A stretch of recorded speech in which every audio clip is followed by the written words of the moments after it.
Chiranjeevi madam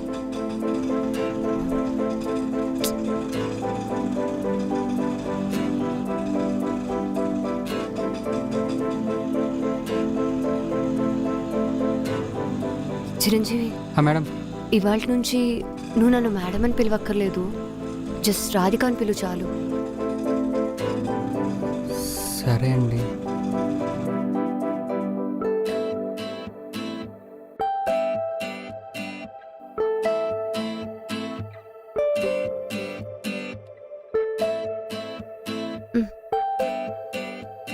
ఆ,